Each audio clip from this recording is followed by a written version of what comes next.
Director general Sindh environmental protection agency की हैदराबाद में अहम समाअत।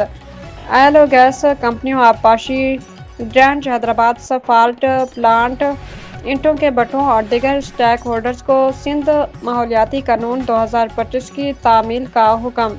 Hyderabad director general Sindh environmental protection agency mister Waqar Hussain Phulpoto ने सिपा रीजनल ऑफिस हैदराबाद में मुख्तलिफ स्टेक होल्डर की ज़ाती समाअत की।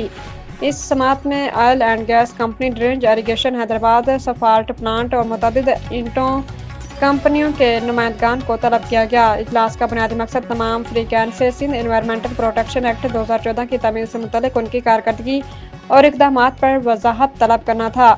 डीजी सिपा ने दौरान समाअत वाज़ेह किया कि माहौलियाती तहफ़्फ़ुज़ कोई ऑप्शन नहीं बल्कि रियासती जिम्मेदारी है और इस हवाले से किसी किस्म की कोताही बर्दाश्त नहीं की जाएगी। मिस्टर वकार हुसैन फलपोटो ने ईंटों के भट्ठों के मालिकान को हदायत की कि वो फौरी तौर पर जदीद ज़िग-ज़ैग टेक्नोलॉजी अपनाएं। दौरान समाअत 2 ईंटों के भट्ठों के मालिकान ने मुश्तरका बुनियाद पर ज़िग-ज़ैग टेक्नोलॉजी अपनाने पर रज़ामंदी ज़ाहिर की। उन्होंने ऑयल और गैस कंपनियों को भी खबरदार किया कि वो अपने ऑपरेशन में माहौलियाती मियारात को यकीनी बनाएं और सनअती फजले के अखराज पर सख्त कंट्रोल रखें। ड्रेंच इरिगेशन के अफसरान को हदायत की गई कि सिंध एनवायरमेंटल प्रोटेक्शन एक्ट 2014 की तामील करें।